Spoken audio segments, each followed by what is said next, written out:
નમસ્કાર. દિવસભરના તાજા સમાચારોમાં તમારું સ્વાગત છે. તમારી સાથે હું છું પિનલગીરી ગોસ્વામી. સમાચારો વિસ્તારથી જાણીએ એ પહેલા મહત્વના સમાચારો ઉપર એક નજર. મિત્રો, મહત્વની હેડલાઇન્સ ઉપર નજર નાખીએ તો કોલકાતામાં ડાયરેક્ટરે નશાની હાલતમાં ભીડ ઉપર કાર ચલાવી.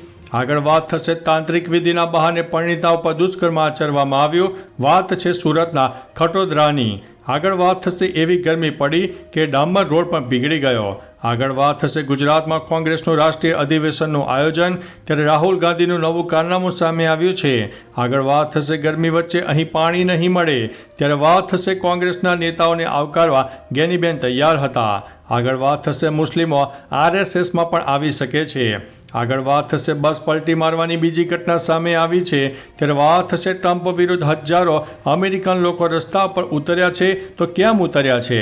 આગળ વાત થશે સૌરાષ્ટ્ર યુનિવર્સિટીની પરીક્ષામાં ફીમાં વધારો કરવામાં આવ્યો છે, ત્યારે વાત થશે વ્યાયામ શિક્ષકોનું આંદોલન યથાવત જોવા મળ્યું છે. આગળ વાત થશે આમને કોઈ સમજાવો કેટલી મોટી ભૂલ કરી નાખી છે. હવે મિત્રો સમાચારો વિસ્તારથી.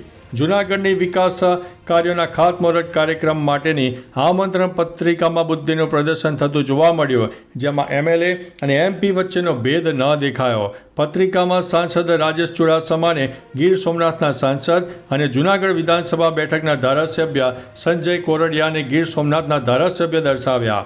આમને કોઈ સમજાવો કે ધારાસભ્ય અને સાંસદ કોઈ જિલ્લાના નથી હોતા, પણ વિધાનસભા ક્ષેત્ર અને સાંસદ ક્ષેત્રના હોય છે. મિત્રો, અન્ય મહત્વના સમાચારની વાત કરીએ તો વ્યાયામ શિક્ષકોનું આંદોલન યથાવત. રાજ્યમાં વ્યાયામ શિક્ષકોની ભરતી માટે આંદોલન ચાલી રહ્યું છે. હાલમાં હંગામી ધોરણે કાર્યરત ખેલ સહાયકોને 11 માસના કરાર પછી છૂટા કરી દેવામાં આવ્યા છે. આ મામલે છેલ્લા 20 દિવસથી ખેલ સહાયકો ગાંધીનગરમાં ગાંધી ચીધિયા માર્ગે આંદોલન કરી રહ્યા હતા. ક્રીડા ભારતી સંસ્થાએ આ શિક્ષકોની કાયમી ભરતીની માંગને ટેકો આપ્યો છે. સંસ્થાએ શાંતિપૂર્ણ આંદોલન કરતા શિક્ષકો સામે સરકારી તંત્રની કઠોર કાર્યવાહીની નિંદા પણ કરી છે. મિત્રો, અન્ય મહત્વના સમાચારની વાત કરીએ તો સૌરાષ્ટ્ર યુનિવર્સિટીની પરીક્ષા ફીમાં વધારો. વિદ્યાર્થીઓ માટે મોટા સમાચાર છે. સૌરાષ્ટ્ર યુનિવર્સિટીની પરીક્ષા ફીમાં 30થી લઈને 200 રૂપિયાનો વધારો કરવામાં આવ્યો છે. હવે આ શૈક્ષણિક વર્ષથી 2.5 લાખથી વધુ વિદ્યાર્થીને 10% વધુ પૈસા ચૂકવવા પડશે. આર્ટ્સ, કોમર્સ, સાયન્સ, લો, એજ્યુકેશન અને હ્યુમન રાઇટ્સ સહિતની ફેકલ્ટીમાં ચાલતા કોર્સમાં પરીક્ષા ફીમાં વધારો જાહેર કરવામાં આવ્યો છે. MBAમાં ભણતા વિદ્યાર્થીઓની પરીક્ષા ફી 1000થી વધારીને 1200 રૂપિયા કરવામાં આવી છે. મિત્રો, અન્ય મહત્વના સમાચારની વાત કરીએ તો ટ્રમ્પ વિરુદ્ધ હજારો અમેરિકન લોકો રસ્તા પર કેમ ઉતર્યા. અમેરિકી રાષ્ટ્રપતિ ડોનાલ્ડ ટ્રમ્પે જ્યારથી ટેરિફ લાદ્યો છે ત્યારથી સમગ્ર વિશ્વમાં હલબલ મચી ગઈ છે. ફક્ત અન્ય દેશોના લોકો જ નહીં, પરંતુ હવે અમેરિકાના નાગરિકો અને નેતાઓ પણ ટ્રમ્પની વિરુદ્ધ થઈ રહ્યા છે. અમેરિકાના 50 રાજ્યોમાં ટ્રમ્પ વિરુદ્ધ પ્રદર્શન થઈ રહ્યા છે.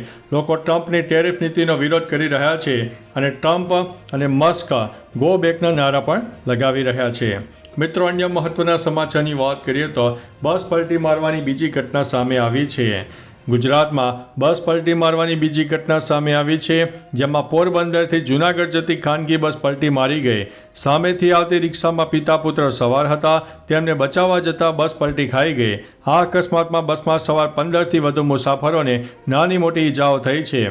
તેમને કુતિયાણા અને માણાવદર સિવિલ હોસ્પિટલમાં ખસેડવામાં આવ્યા છે. મિત્રો, અન્ય મહત્વના સમાચારની વાત કરીએ તો આરએસએસના વડા મોહન ભાગવતે કહ્યું છે કે આરએસએસ શાખામાં ધર્મ, સંપ્રદાય, જાતિ, સંપ્રદાય અને ભાષાના આધારે કોઈ ભેદભાવ નથી. તેમણે કહ્યું છે કે જે કોઈ ભારત માતા કી જય કહી શકે છે, ભગવા ધ્વજનું સન્માન કરે છે, તેના પર શાખામાં આવવા ઉપર કોઈ પ્રતિબંધ નથી.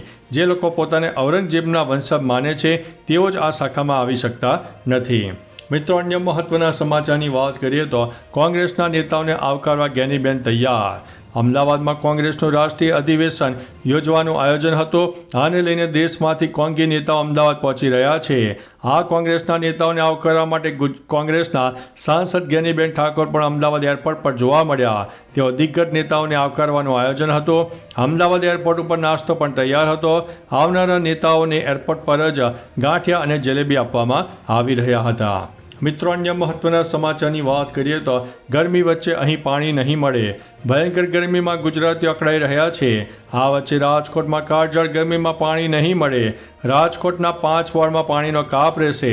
વોર્ડ નંબર 8, 10, 11, 12 અને 13માં પાણી નહીં મળવાથી લોકો હેરાન થશે, જેમાં 144 સોસાયટીમાં પાણી નહીં આવે. દરમિયાન લગભગ 1 લાખથી વધુ લોકોને પાણીની વગર રહેવું પડશે. પમ્પિંગ સ્ટેશન પર પંપની સફાઈને લઈને પાણી કાપ રાખવામાં આવ્યો છે. મિત્રો, અન્ય મહત્વના સમાચારની વાત કરીએ તો રાહુલ ગાંધીનું નવું કારનામું. બિહારના બેગુસરાયમાં રાહુલ ગાંધીની સ્થળાંતર બંધ કરો, નોકરી આપો કૂચ શરૂ થઈ ગઈ છે. કોંગ્રેસના નેતા કનૈયા કુમારે કોંગ્રેસના નેતાઓ અને કાર્યકરો સાથે રાહુલ ગાંધીનું સ્વાગત કર્યું. રાહુલ ગાંધીની અપીલ પર કોંગ્રેસના નેતાઓ અને કાર્યકરોએ સફેદ ટી શર્ટ પહેર્યા. દરમિયાન કોંગ્રેસના કાર્યકરોની મોટી ભીડ પણ જોવા મળી હતી. મિત્રો, અન્ય મહત્વના સમાચારની વાત કરીએ તો ગુજરાતમાં કોંગ્રેસનું રાષ્ટ્રીય અધિવેશન. ગુજરાતમાં કોંગ્રેસનું રાષ્ટ્રીય અધિવેશનનું આયોજન હતું. દરમિયાન મહારાષ્ટ્ર CWC સભ્ય યશોમતી ઠાકુર અમદાવાદ પહોંચ્યા હતા. તેઓનું પારંપરિક રીતે સ્વાગત કરવામાં આવ્યું. સ્વાગત માટે મહિલા કાર્યકરો માથે બેડું મૂકીને પુષ્પવર્ષા કરવા ઊભા રહ્યા. કોંગી નેતા અમિત ચાવડા, પરેશ ધાનાણી અમદાવાદ એરપોર્ટ ઉપર હાજર જોવા મળ્યા. તેઓ રાજસ્થાન અને છત્તીસગઢના પૂર્વ નેતાઓ અને પ્રદેશ પ્રમુખો આવે એટલે તેમને આવકારવાનું આયોજન હતું. મિત્રો, અન્ય મહત્વના સમાચારની વાત કરીએ તો એવી ગરમી પડી કે ડામર રોડ પીગળી ગયો. એપ્રિલમાં જ ભયંકર ગરમી પડી રહી છે. આ વચ્ચે વડોદરામાં ડામર રોડ પીગળી ગયો હોવાનો અહેવાલ છે, કેમ કે વડોદરામાં તાપમાન વધી ગયું છે. તે વધીને 41.8 ડિગ્રીએ પહોંચ્યો છે. તેથી ડામર ઓગળ્યો છે. બીજી તરફ 45.6 ડિગ્રી સાથે કંડલા દેશમાં સૌથી વધુ ગરમ રહ્યો હતો. આ ઉપરાંત કચ્છ જિલ્લામાં સતત ત્રીજા દિવસે ગરમીનું રેડ એલર્ટ પણ આપવામાં આવ્યું હતું. મિત્રો, અન્ય મહત્વના સમાચારની વાત કરીએ તો તાંત્રિક વિધિના બહાને પરિણીતા ઉપર દુષ્કર્મ. સુરતના ખટોદરામાં એક પરિણીતા પર પ્રેમ, લગ્ન અને તાંત્રિક વિધિના બહાને દુષ્કર્મ આચરવામાં આવ્યો. ઉપરાંત મહિલા સાથે 2 કરોડ રૂપિયાની છેતરપિંડી પણ કરવામાં આવી. આરોપી ઉદય નવસારીવાલાએ મહિલા પાસેથી 1 કિલો સોનું, 20 કિલો ચાંદી અને ડાયમંડના દાગીના પડાવ્યા હતા. પરિણીતાને પ્રેમમાં ફસાવી લગ્નનું વચન આપીને શારીરિક શોષણ કર્યું અને રૂપિયા પડાવ્યા. પોલીસે મુદ્દામાલ સાથે આરોપીની ધરપકડ કરી છે. મિત્રો, અન્ય મહત્વના સમાચારની વાત કરીએ તો ડાયરેક્ટરે નશાની હાલતમાં ભીડ ઉપર કાર ચડાવી.